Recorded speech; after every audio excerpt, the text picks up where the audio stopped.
ابتدا ہے رب جلیل کے بابرکت نام سے جو دلوں کے بھید خوب جانتا ہے۔ دیکھتی آنکھوں سنتے کانوں صابر میاں کا سلام پہنچے۔ ناظرین محترم، حضرت ایوب علیہ السلام حضرت اسحاق علیہ السلام کی اولاد سے ہیں اور ان کی والدہ حضرت لوط علیہ السلام کے خاندان سے ہیں۔ اللہ تعالیٰ نے آپ کو ہر طرح کی نعمتوں سے نوازا تھا، حسن صورت بھی اور مال و اولاد کی کثرت بھی۔ بے شمار مویشی اور کھیت و باغ وغیرہ کے آپ مالک تھے۔ جب اللہ تعالیٰ نے آپ کو آزمائش و امتحان میں ڈالا تو آپ کا مکان گر پڑا اور آپ کے تمام فرزندان اس کے نیچے دب کر مر گئے۔ تمام جانور جس میں سینکڑوں اونٹ اور ہزارہ بکریاں تھیں سب مر گئے۔ تمام کھیتیاں اور باغات بھی برباد ہو گئے، غرض آپ کے پاس کچھ بھی باقی نہ رہا۔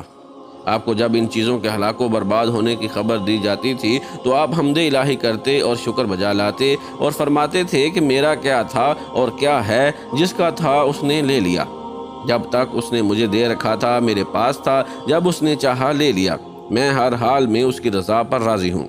اس کے بعد آپ بیمار ہو گئے اور آپ کے جسم مبارک پر بڑے بڑے آبلے پڑ گئے۔ اس حال میں سب لوگوں نے آپ کو چھوڑ دیا، بس فقط آپ کی بیوی جن کا نام رحمت بنت افراہیم تھا، جو حضرت یوسف علیہ السلام کی پوتی تھیں، آپ کی خدمت کرتی تھیں۔ سال ہا سال تک آپ کا یہی حال رہا۔ آپ آبلوں اور پھوڑوں کے زخموں سے بڑی تکلیف میں رہے۔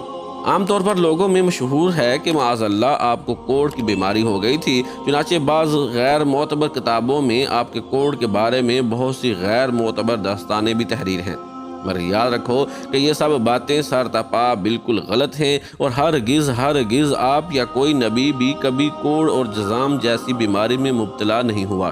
اس لیے کہ یہ مسئلہ متفق علیہ ہے کہ انبیاء علیہ السلام کا تمام ان بیماریوں سے محفوظ رہنا ضروری ہے جو عوام کے نزدیک باعث نفرت و حقارت ہیں، کیونکہ انبیاء علیہ السلام کا یہ فرض منصبی ہے کہ وہ تبلیغ و ہدایت کرتے رہیں۔ تو ظاہر ہے کہ جب عوام ان کی بیماریوں سے نفرت کر کے ان سے دور بھاگیں گے تو بھلا تبلیغ کا فریضہ کیوں کر ادا ہو سکے گا؟ الغرض حضرت ایوب علیہ السلام ہرگز کبھی کوڑ اور جذام کی بیماری میں مبتلا نہیں ہوئے، بلکہ آپ کے بدن پر کچھ آبلے اور پھوڑے پھنسیاں نکل آئی تھیں، جن سے آپ برسوں تکلیف اور مشقت جھیلتے رہے اور برابر صابر و شاکر رہے۔ پھر آپ نے بحکم الہی اپنے رب سے یوں دعا مانگی، انی مسانی الضر وانت ارحم الراحمین، بے شک مجھے تکلیف پہنچی ہے اور تو سب رحم کرنے والوں سے بڑھ کر رحم کرنے والا ہے۔ جب آپ خدا کی آزمائش میں پورے اترے اور امتحان میں کامیاب ہو گئے تو آپ کی دعا مقبول ہوئی اور ارحم الراحمین نے حکم فرمایا کہ اے ایوب علیہ السلام اپنا پاؤں زمین پر مارو۔ آپ نے زمین پر پاؤں مارا تو فوراً ایک چشمہ پھوٹ پڑا۔ حکم الہی ہوا کہ اس پانی سے غسل کرو، چنانچہ آپ نے غسل کیا تو آپ کے بدن کی تمام بیماریاں دور ہو گئیں۔ پھر آپ 40 قدم دور چلے تو دوبارہ زمین پر قدم مارنے کا حکم ہوا۔ آپ کے قدم مارتے ہی پھر ایک دوسرا چشمہ نمودار ہوا، جس کا پانی بے حد ٹھنڈا، بہت شیریں اور نہایت لذیذ تھا۔ آپ نے وہ پانی پیا تو آپ کے باطن میں نور ہی نور پیدا ہو گیا اور آپ کو اعلیٰ درجے کی صحت و نورانیت حاصل ہو گئی۔ اللہ تعالیٰ نے آپ کی تمام اولاد کو دوبارہ زندہ فرما دیا، آپ کی بیوی کو دوبارہ جوانی بخشی اور ان کے کثیر اولاد ہوئی۔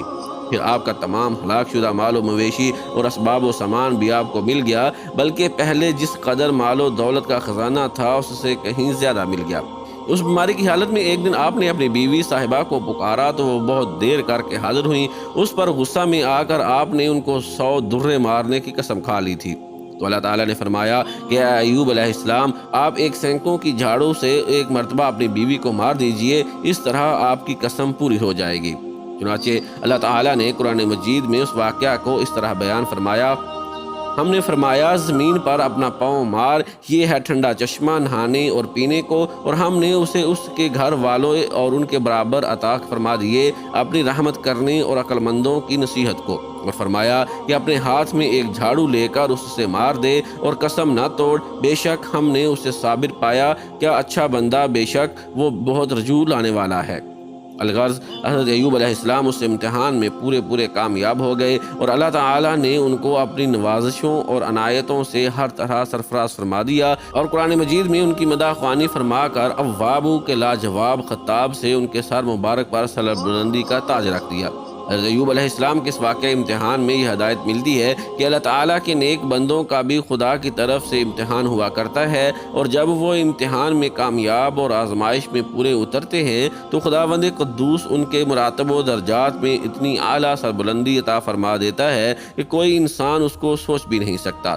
اس واقعہ سے یہ سبق بھی ملتا ہے کہ امتحان کی آزمائش کے وقت صبر کرنا اور خداوند عالم عز و جل کی رضا پر راضی رہنا، اس کا پھل کتنا اچھا، کتنا میٹھا اور کس قدر لذیذ ہوتا ہے۔